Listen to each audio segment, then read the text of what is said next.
संदेश से मैं अनिल कौशिक। न्यूज अपडेट 7 बजे कार्यक्रम भादरा आसपास में आप सभी दोस्तों का स्वागत है। दोस्तों, कार्यक्रम की शुरुआत आज मुख्य खबर से करेंगे वैक्सीन की।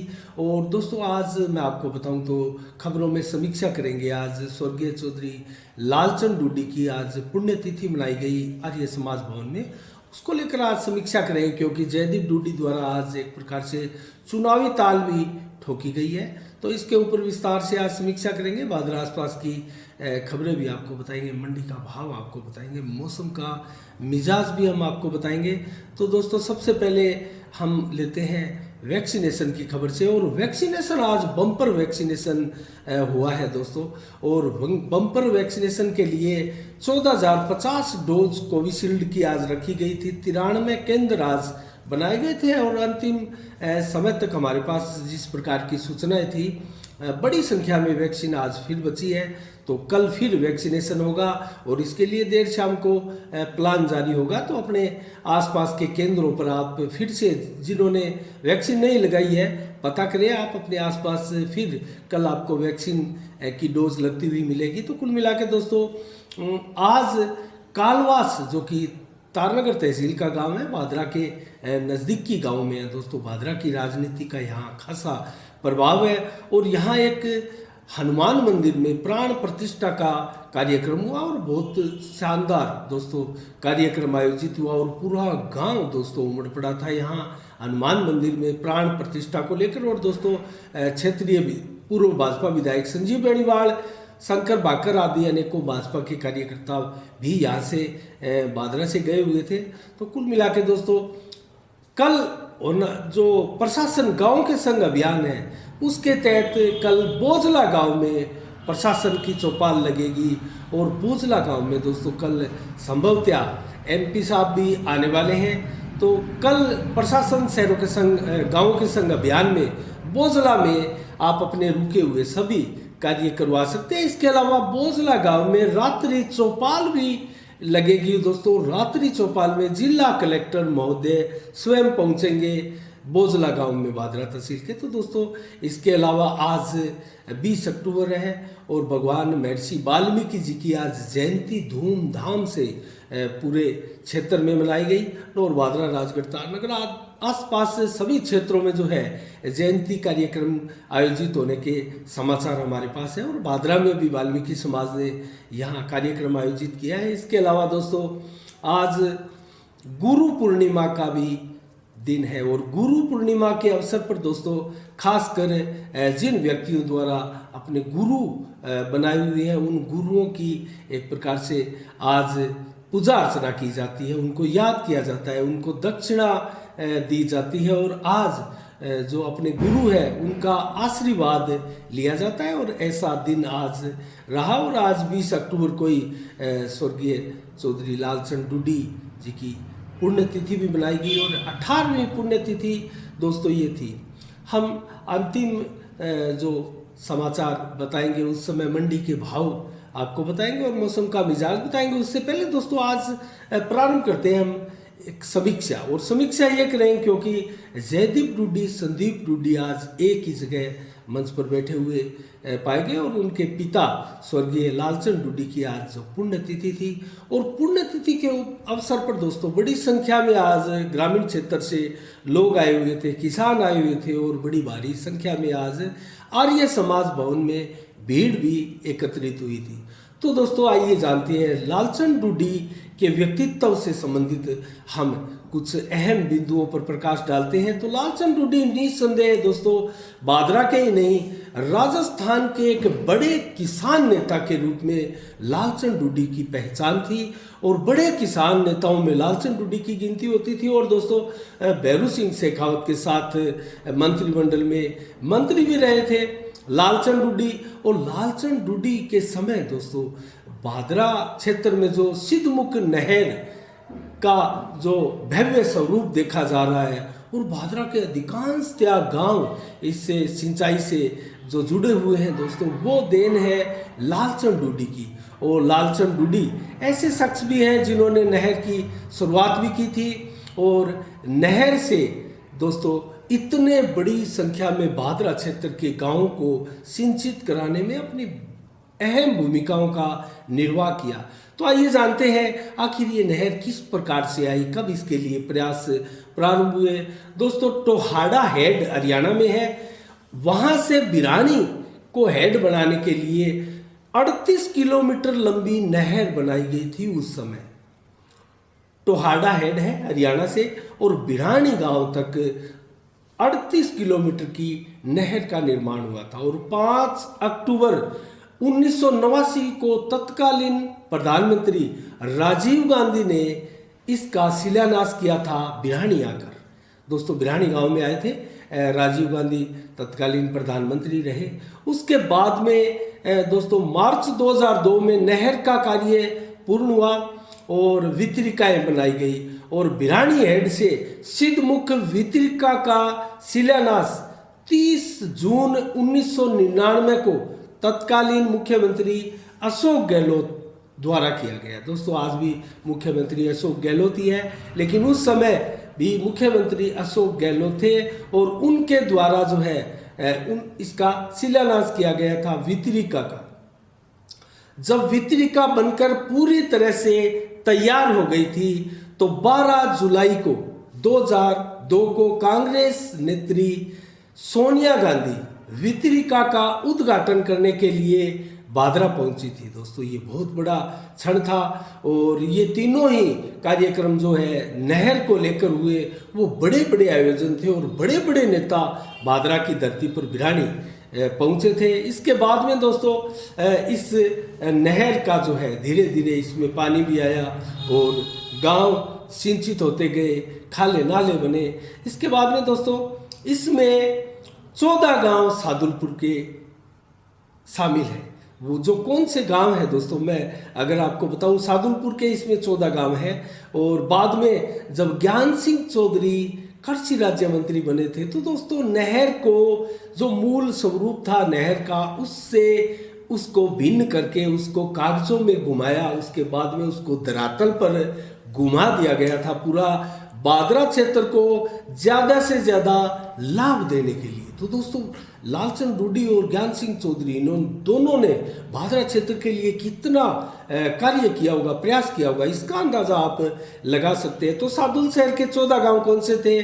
गालड़, रेजड़ी, टुंडाखेड़ी, रामसरा ताल, राजपुरिया, डाणी बड़ी, डाणी छोटी, इसके अलावा साधपुरा, सरदारपुरा, किशनपुरा वास और दांगड़ा, भीमसाणा और तांबाखेड़ी, इसके अलावा सिद्धमुख, ये जो जिसके नाम से सिद्धमुख वितरिका यहाँ नहर डाली गई थी। तो ये 14 गांव सादुलपुर के रहे हैं। इसके दौरान दोस्तों मैं एक चीज़ और बताऊं तो 24 गांव सिंचाई से एक प्रकार से छूट गए थे, वंचित रह गए थे, जो कि शामिल थे और लगभग तारनगर, राजगढ़, नोहर, भादरा के 113 गांवों को सिंचाई से जोड़ना था, 113 गांवों को। लेकिन दोस्तों 24 गांव छूट गए थे। इसमें से मैं आपको बताऊं तो भादरा के कौन से थे और नौर के कौन से थे। तारानगर का एकमात्र कालवास गांव था जो कि भादरा के ही नज़दीक है। तो दोस्तों भाड़ी, श्योराटाडा, लाइला, जिज्ञासरी छोटी और जिज्ञासरी बड़ी, मुंदड़िया बड़ा और राजपुरा, घोटड़ा पट्टा, घोटड़ा खालसा, मालकस आदि गांव तो भादरा तहसील के थे।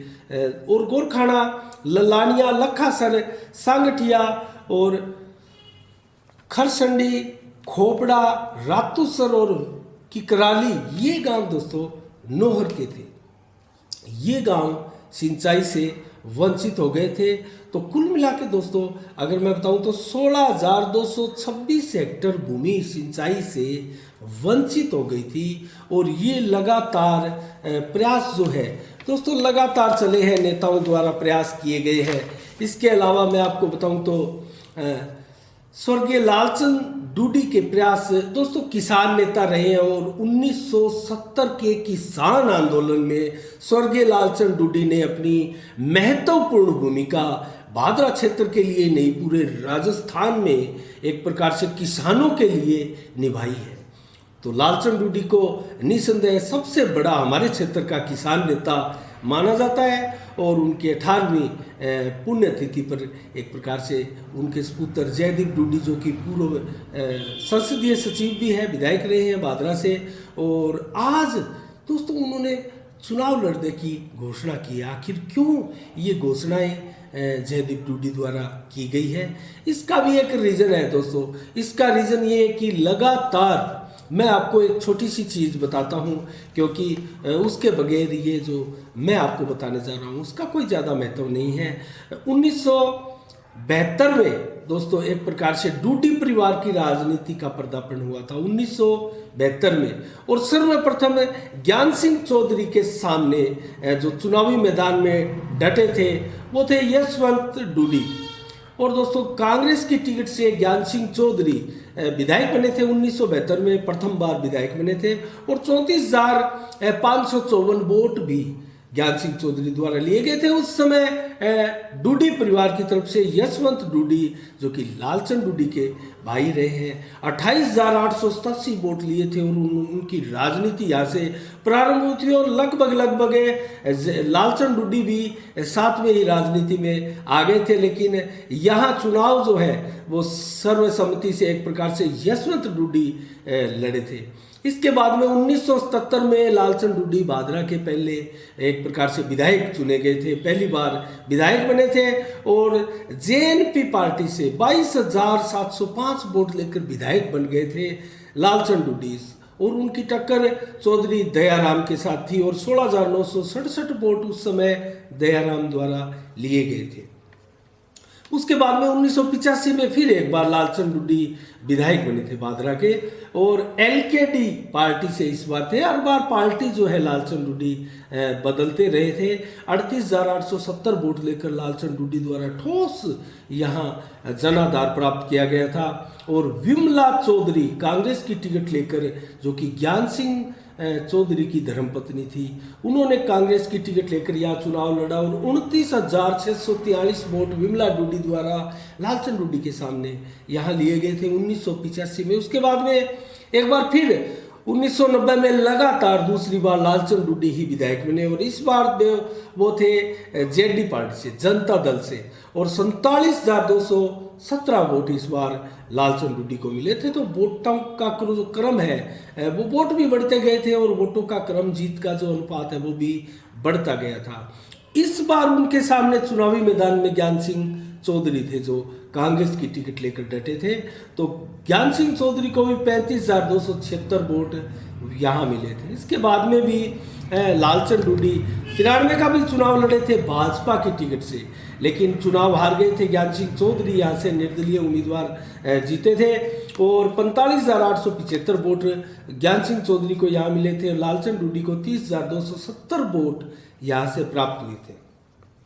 उसके बाद में एक बार फिर लालचंद डूडी ने चुनाव लड़ा था, और दोस्तों 1998 में संजीव बेनीवाल पहली बार कांग्रेस की टिकट से यहाँ चुनाव जीते थे, और 41,624 वोट संजीव बेनीवाल द्वारा लिए गए थे। लेकिन लालचंद डूडी यहाँ पिछले प्रदर्शन में सुधार करते हुए प्रतीत हुए, और एक बार फिर भाजपा की टिकट से 39,080 वोट प्राप्त किए, और ये पहली बार हुआ कि भाजपा और कांग्रेस की आमने सामने की टक्कर 1998 में भादरा में हुई थी। उसके बाद में दोनों ही पार्टियां, भाजपा भी वहां जबरदस्त जनाधार प्राप्त करती हुई दिखाई दी, और मात्र 2,544 वोटों के अंतराल से लालचंद डूडी ये चुनाव हारे थे। दोस्तों बहुत नजदीकी ये मामला था, और इस चुनाव में अगर लालचंद डूडी जीतते तो लगातार लालचंद डूडी चुनाव जीतने वाले भी होते, और लालचंद डूडी जो है 4 बार चुनाव जीत चुके होते। लेकिन उसके बाद में जो है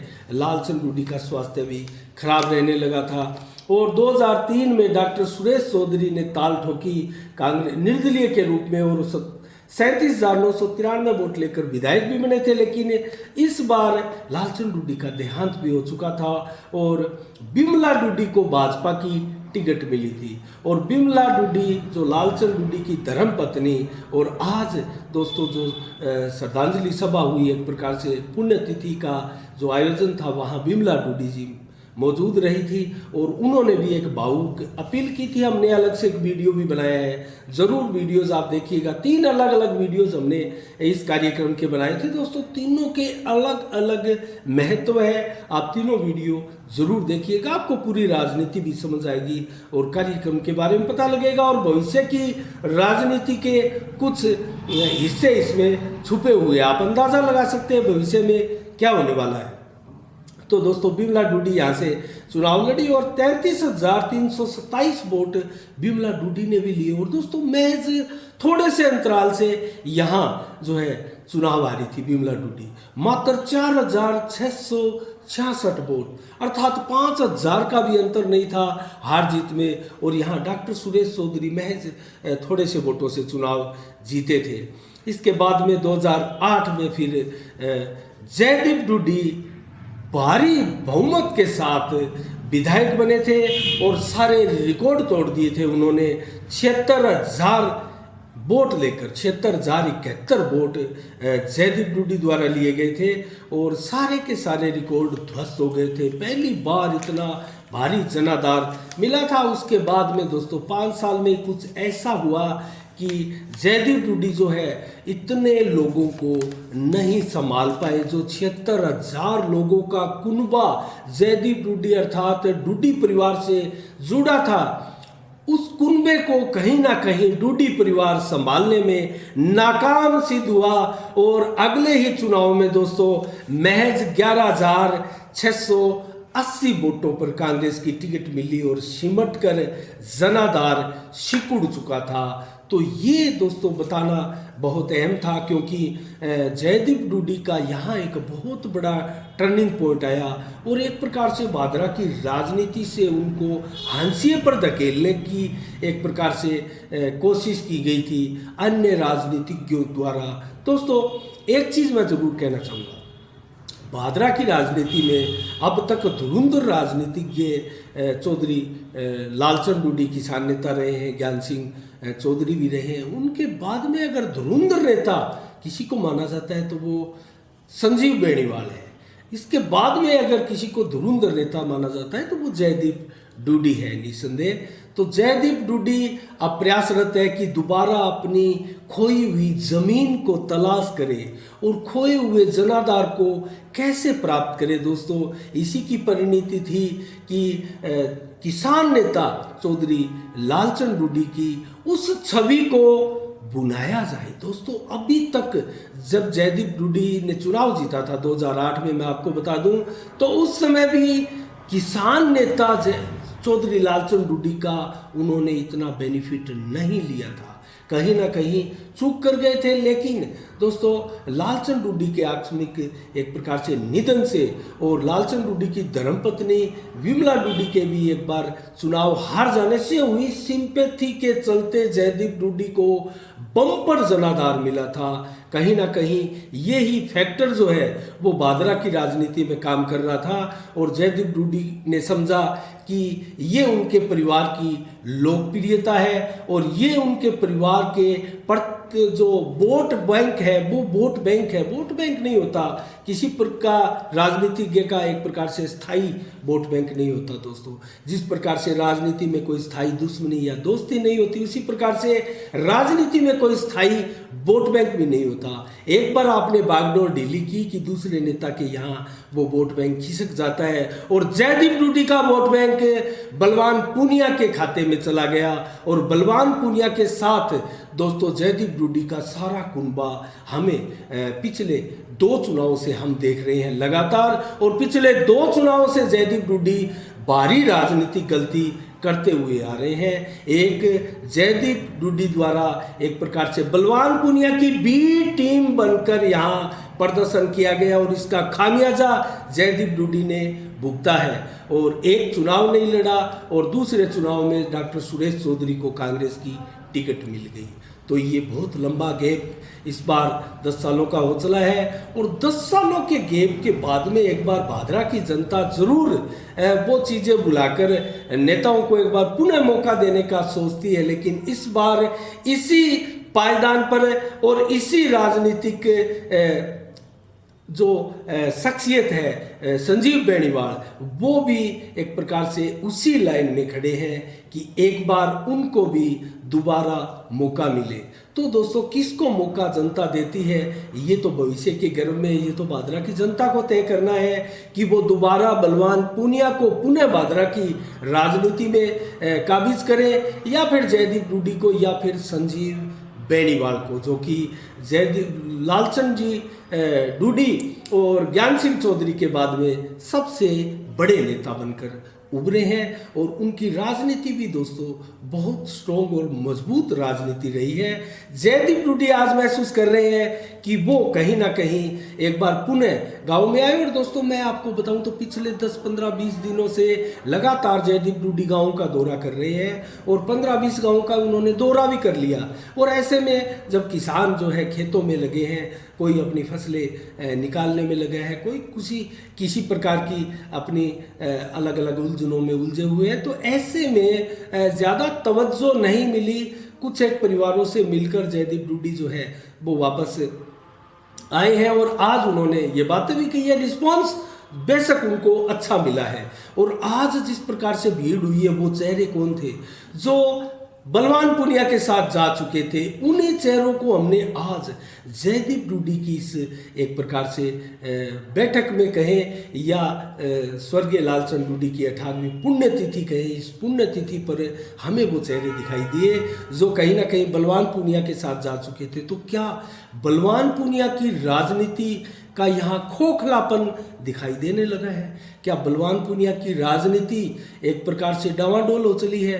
क्या बलवान पूनिया की राजनीति में बहुत बड़ा भूचाल आने वाला है, या राजनीति बलवान पूनिया की जो है राजनीतिक जमीन खिसकने लगी है? इसके ऊपर हम आगे नेक्स्ट भविष्य में फिर समीक्षा करेंगे और विस्तार से करेंगे।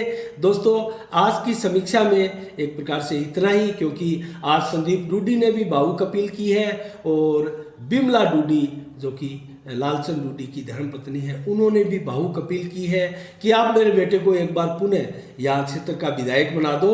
और दोस्तों संदीप रूडी ने जो अपील की थी वो ये थी कि कहीं ना कहीं हमसे बहुत बड़ी गलतियाँ पूर्व में हुई है, इस बार आवश्यकता है कि बड़े भाई जयदीप रूडी को मजबूत किया जाए। तो दोस्तों इसके अलावा क्या होता है ये तो भविष्य के गर्भ में है, लेकिन अलग अलग ये वीडियोस है हमारे साफ संदेश चैनल के ऊपर, आप ज़रूर देखिएगा। इसके अलावा दोस्तों अब मैं जल्दी से आपको मंडी के भाव बता देता हूँ, इसके बाद में मौसम का मिजाज आपको बताएंगे। तो दोस्तों सरसा मंडी में नरमा 7500 रुपये से 8200 रुपये की अंतिम बोली पर रहा, और कपास 7000 से 7320 रुपये की बोली रही। और नौर मंडी में दोस्तों गुआर 5000 से 5932 रुपये, चना 4800 से 4925 रुपये, मूंग 4500 से 6325 रुपये, और दोस्तों अरंड जो है 5500 से 6070 रुपये, मूंगफली 4950 रुपये। आदमपुर मंडी में 7600 रुपये से 8196 रुपये बिका नरमा, और गुआर बिका 5000 से 5932 रुपये। दोस्तों इलाहाबाद में नरमा 7500 रुपये से 8080 रुपये में बिका, कपास बिकी 7000 से 7450 रुपये में, और फतेहाबाद में नरमा 8050, कपास 7475 रुपये बिकी, जबकि अनूपगढ़ में नरमा 8616 रुपये से 8700 रुपये तक की बोली अंतिम रही, और गोलूवाला में नरमा की बोली लगी 8700 रुपये तक, जबकि रावतसर में नरमा की बोली 8400 रुपये लगी, और बरवाड़ा में नरमा की बोली 8131 लगी। शिवानी मंडी में दोस्तों सरसों 7450 से 7700 रुपये, और ग्वार के भाव 5500 से 6150 रुपये, जबकि चना 4800 से 5075 रुपये रहा। दोस्तों आज का मौसम का मिजाज देखते हैं। 20 अक्टूबर है, तापमान आज 33 से 35 डिग्री रहा, और धूप आज खिली दिन भर, हवा 11 से 14 किलोमीटर रही और तेज धूप रही। शाम को कैसा रहने वाला है, रात्रि को कैसा रहने वाला है, 29 से 32 डिग्री टेम्परेचर शाम को और देर रात्रि तक रहने वाला है। और दोस्तों 14 किलोमीटर की रफ्तार से हवाएं चलेगी, 25% ही बादल छाए रहेंगे आज रात्रि को। तो मौसम कुल मिला के साफ ही रहने की उम्मीद है। 21 अक्टूबर कल कैसा रहने वाला है मौसम का मिजाज, तो 23 से 35 डिग्री तक दिन भर अलग अलग हिस्सों में तापमान रहेगा 35 डिग्री तक। 23 से तो ठंड का और गर्मी का मिला जुला असर आपको कल दिन भर देखा जाएगा। और दोस्तों 25 किलोमीटर की रफ्तार से 8 किलोमीटर से हवा जो है वो चलेगी। बादल बिल्कुल नहीं रहेंगे कल दिन भर में और मौसम साफ रहेगा। इसके अलावा शाम को रात को मौसम कैसा रहने वाला है, 7 से 18 किलोमीटर की रफ्तार से अलग अलग हिस्से में हवाएं चलेगी। रात्रि को हवा बहुत कम 7 किलोमीटर तक सिकुड़ जाएगी, जबकि 29 से 33 डिग्री टेम्परेचर शाम को रहने वाला है, रात्रि 11 बजे तक 12 बजे तक, जबकि 24 से 27 डिग्री रात्रि को टेम्परेचर रहेगा, अर्थात ठंड रहेगी। बादल बिल्कुल नहीं होंगे, मौसम बिल्कुल साफ होगा।